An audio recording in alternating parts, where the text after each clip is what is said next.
Good morning dear students. आज हम drafting for recruitment advertising यानी भर्ती के विज्ञापन की रूपरेखा की बात करेंगे। So let's start. First of all we must know concept of recruitment advertising. Recruitment advertising is the marketing process of capturing candidates, यानी भर्ती विज्ञापन प्रत्याशियों को आकर्षित करने की विपणन प्रक्रिया होती है। It is also known as recruitment communications and recruitment agency. यह भर्ती संप्रेषण एवं भर्ती एजेंसी के नाम से भी जाना जाता है। Drafting for recruitment advertising. Recruitment advertisements are the first impression of a company for job seekers.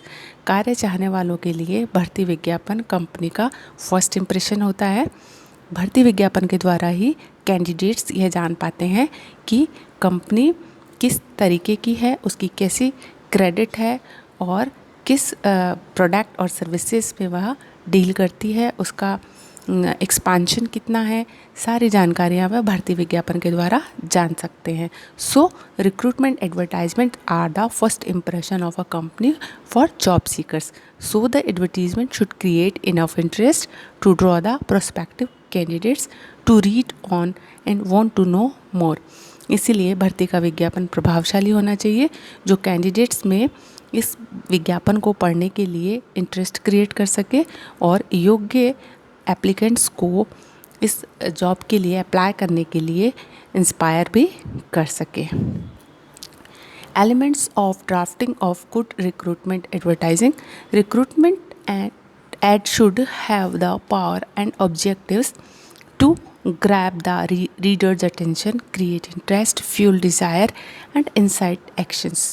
यानी जो रिक्रूटमेंट विज्ञापन होता है, भर्ती का विज्ञापन होता है, वह इतना प्रभावशाली होना चाहिए कि वह पढ़ने वालों का ध्यान आकर्षित कर सके, उनमें विज्ञापन को पढ़ने के लिए रुचि उत्पन्न कर सके और उनमें कार्य करने के लिए या एक्शन के लिए उनको तैयार कर सके। Below are the elements of any good recruitment advertisement. Number 1 is job title. किसी भी भर्ती विज्ञापन में सबसे पहले कार्य शीर्षक या जॉब टाइटल को मेंशन किया जाना चाहिए। Use a job title that makes it obvious to the candidate what you are recruiting for. Job title का उपयोग किया जाना चाहिए जिससे ये पता रहे कि जो भर्ती है वो किस पद के लिए की जा रही है। And the second is location. इसमें यह बताया जाना चाहिए कि जो कार्य है वह किस स्थान पर प्रस्तावित है। You should always ensure that the location of the job is clearly outlined in your posting. And the third one is company description.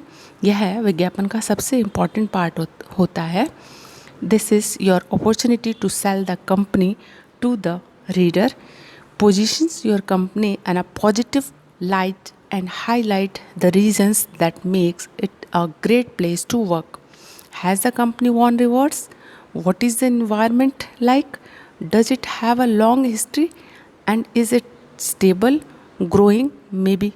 तो इस तरीके से यह विज्ञापन का सबसे महत्वपूर्ण भाग होता है जो कि कंपनी के बारे में विस्तृत जानकारी देता है कि कंपनी के क्या अचीवमेंट्स हैं, क्या कंपनी को किसी तरीके के अवार्ड्स मिले हैं, कंपनी का क्या इतिहास है, क्या कंपनी की जो स्थिति है वो कैसी है, स्टेबल है या किस तरीके की कंडीशन में वह है।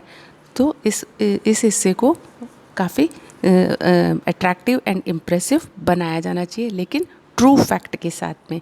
And the next is job duties. Put together a brief paragraph or a list of bullet points to convey the most important aspects of the position. Be sure to sell the job, highlighting the most attractive features include the exciting aspects of the role, the responsibilities it requires and the challenges the present।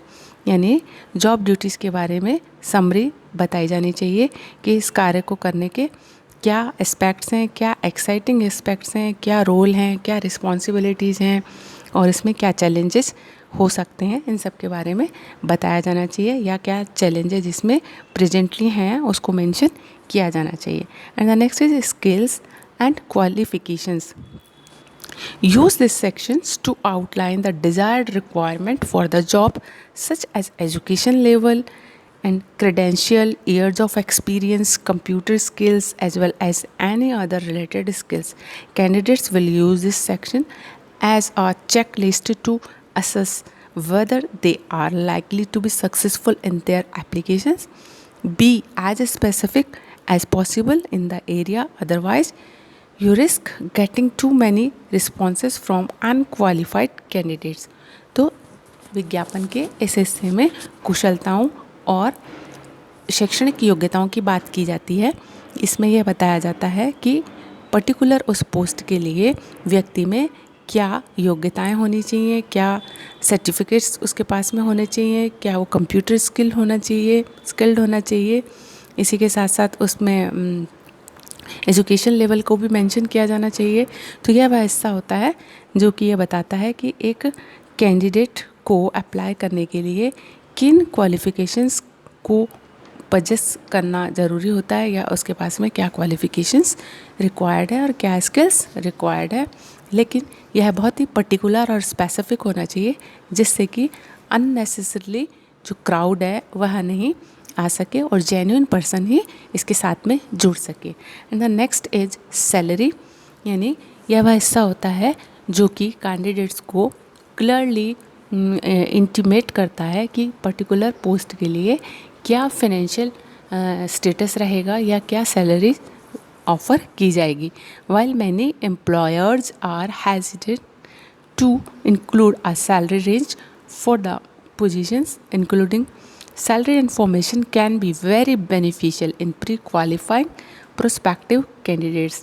यानी कुछ नियोक्ता salary range को mention करना नहीं चाहते हैं या hesitate करते हैं, लेकिन यह एक बहुत इम्पॉर्टेंट पार्ट होता है और इसको मेंशन करना चाहिए. इससे prospective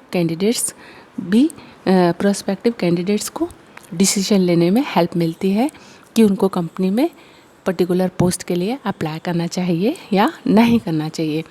and the next is benefits. Benefits can be an excellent drawing card. If you offer benefits, make sure to highlight what you offer in your recruitment ad. It will go a long way in differentiating your company from your competitors. कि company अपने employees को क्या benefits offer कर रही है, इसको highlight किया जाना चाहिए. जब कंपनी सैलरी के साथ में कुछ बेनिफिट्स भी ऑफ़र करती है तो यह कंपनी को अन्य प्रतियोगियों की तुलना में ज़्यादा अलग और ख़ास बनाता है. सो बेनिफिट्स को हाईलाइट किया जाना चाहिए.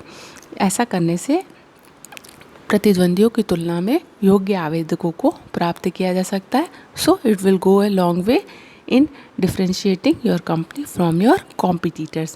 And the next is call to action. Like any good advertising, company must create a call to action. This is where company incite qualified candidates to apply. यानी विज्ञापन का यह वह हिस्सा होता है जिसमें कि व्यक्तियों को कार्यवाही करने के लिए प्रेरित कर दिया जाता है कि वह विज्ञापन को देखकर आवेदन करने के लिए रेडी हो जाएं. Make sure that you make it easy for them to apply. पर यह सुनिश्चित होना चाहिए कि जो अप्लाई करने का तरीका है वह बहुत कॉम्प्लिकेटेड नहीं हो, सिंपल तरीका होना चाहिए. If your application process is too difficult और cumbersome, you risk turning off even the most motivated candidates. तो अगर अप्लाई करने का तरीका कॉम्प्लिकेटेड है, लंबा है, पेचीदा है, तो इससे ऐसा हो सकता है कि जो योग्य कैंडिडेट हैं वो अप्लाई करने से रह जाएं या वो उनको इंस्पायर ना कर सके कि इतनी सारी टेक्निकल रिक्वायरमेंट है या इतना सारा प्रोसेस है. तो इसलिए जो प्रोसेस हो वो काफ़ी सिंपल होना चाहिए और क्लियर होना चाहिए जिससे कि आवेदक आसानी से अप्लाई कर सके. So it can be said that if your application process is too difficult, you risk turning off even the most motivated candidates. यानी वह व्यक्ति जो आवेदन करने के लिए तैयार था, हो सकता है वह भी एक बार अपने विचार को ड्रॉप कर दे प्रोसेस को देख के. So the process should be easy and simple. So in this way it can be said that job recruitment advertising should be prepared very carefully and should mention job title यानी इसमें उस पद का स्पष्ट उल्लेख होना चाहिए जिसके लिए आवेदन आमंत्रित किए जा रहे हैं। और लोकेशन यानी स्थान बताया जाना चाहिए जहाँ पर कि पोस्टिंग मिल सकती है, कौन कौन सी जगह है जहाँ पर कि इस कंपनी के ऑफिसेस हैं, ब्रांचेज है जहाँ पे कि पोस्टिंग दी जा सकती है। कंपनी डिस्क्रिप्शन, कंपनी के बारे में बताया जाना चाहिए कि कंपनी का क्या इतिहास है, कंपनी का क्या फिनेंशियल स्टेटस है और कंपनी को अवार्ड्स वगैरह मिले हैं या what is the condition of company, इसके बारे में बताया जाना चाहिए। जॉब ड्यूटीज़ कैसी हैं, चैलेंजिंग हैं और उसमें क्या क्या रिस्पॉन्सिबिलिटीज़ हैं, क्या क्या एक्टिविटीज़ इंक्लूडेड है, ये सब मेंशन किया जाना चाहिए। स्किल्स के बारे में बताया जाना चाहिए कि क्या स्किल्स रिक्वायर्ड है और क्वालिफिकेशंस क्या क्या रिक्वायर्ड है।